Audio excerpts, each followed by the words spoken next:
evidencia algumas áreas de lesão. Ele não está totalmente colapsado, ele tem áreas com alteração de coloração, também focos hemorrágicos, e aqui na parede do diafragma nós observamos áreas mais elevadas também com essa coloração irregulares e com coloração avermelhada. E aqui também no pulmão nós observamos esse aspecto, né, algumas áreas mais firmes, não colapsado, e também focos hemorrágicos. Mas até o momento não verificamos nenhuma alteração característica de uma pleuropneumonia fibrinosa ou fibrinonecrosante. Então aqui, quando nós removemos o pulmão, nós observamos que no pulmão esquerdo a gente já tem algumas áreas de consolidação mais acentuadas comparadas ao pulmão direito, e também já temos aderências, né, com deposição de fibrina, e aparentemente nós temos áreas de consolidação que depois nós temos que confirmar. Então nessa região, né, nós podemos observar então aqui edema com deposição de fibrina, e ali a gente já pode observar que no coração, né, o próprio pericárdio também há uma aderência do pericárdio ao diafragma, aparentemente há um espessamento, e nós podemos observar também a presença de fibrina no pericárdio. Vamos realizar o exame do coração, né? Inicialmente a abertura do saco pericárdico.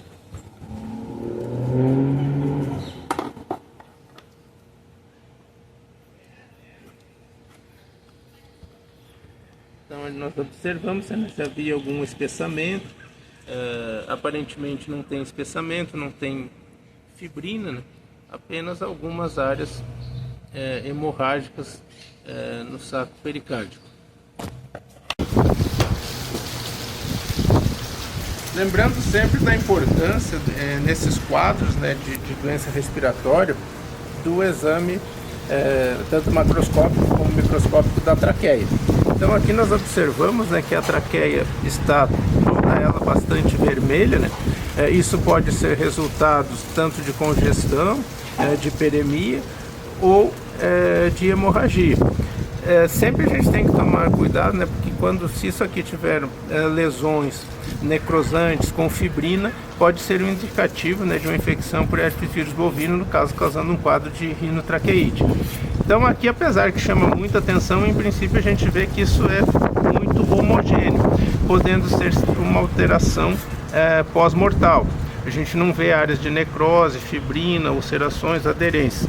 Então nós vamos lavar aqui, que vai facilitar também a visualização. Aí podemos observar então, após a lavagem, que basicamente ali o que nós tínhamos era espuma, né, e um conteúdo sanguinolento.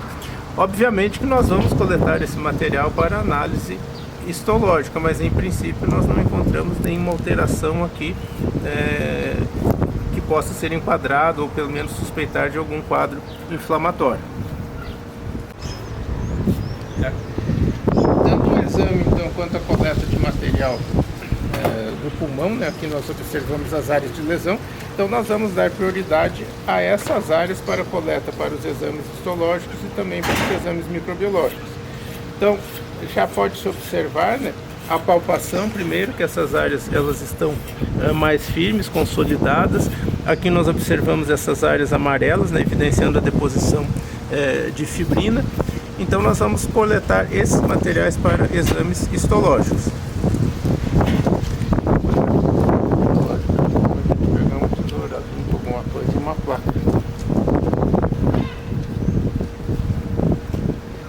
Palpação, nós observamos que esta área aqui está mais firme.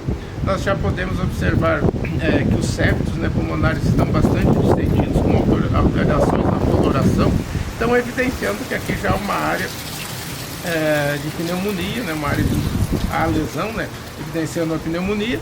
E essa área, quando nós colocamos aqui no formol, ela não vai flutuar, então tem um pulmão que já não está mais funcional.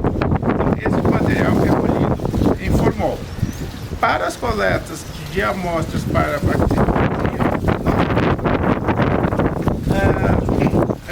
coletarmos aí, a gente procura de preferência usar um instrumental que ainda não foi utilizado na necrópsia, uma faca limpa, uma tesoura, Esse material pode ser coletado em recipientes como placas, né? E aí a gente procura colher, pode também se realizar com suaves, mas a gente procura às vezes colher fragmentos maiores, que no laboratório é possível às vezes fazer procedimentos de flambagem naquelas áreas externas e depois fazer a coleta de parte mais interna do fragmento, o que diminui o risco de contaminação por outras bactérias que não sejam patogênicas. Bom, então além da coleta daquelas áreas de pulmão onde nós observamos fibrino-consolidação, nós devemos também coletar amostras de outros locais.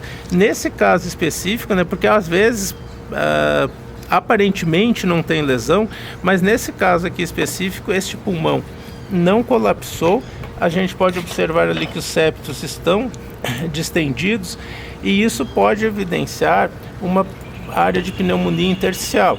Então, muitas vezes, quando nós falamos em pneumonia, né, nós temos a tendência sempre de pensar em processos inflamatórios associados à presença de fibrino, às vezes de pus. Nós precisamos lembrar que as pneumonias intersticiais não têm essa característica. Então, essa situação de não colapsar uma determinada área dos septos distendidos pode nos evidenciar um quadro de pneumonia intersticial. E nós temos alguns vírus, né, inclusive o vírus sincicial respiratório, que pode participar do complexo da doença respiratória bovina, de modo que é muito importante também a gente colher amostras representativas do pulmão, não apenas daquelas áreas onde a gente observou consolidação, fibrina, enfim, lesões bastante evidentes. Neste caso, então, nós começamos a coleta por áreas onde haviam lesões evidentes, né, de consolidação, deposição de fibrina, mas sempre é importante realizar a abertura do pulmão seguindo toda a árvore brônquica, principalmente, né, quando há quadros respiratórios, para investigar a possibilidade de infecção por dictiocaldos vivíparos. Então, neste caso, a gente segue toda a árvore brônquica.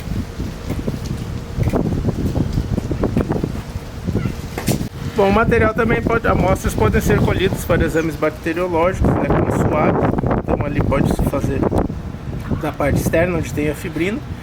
E também depois podemos fazer uma incisão e coletar suaves, né, da parte interna.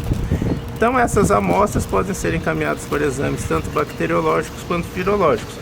Lembrando que é importante, se tem esse objetivo, né, coletar amostras em duplicatas, para não manipular muitas vezes a mesma amostra.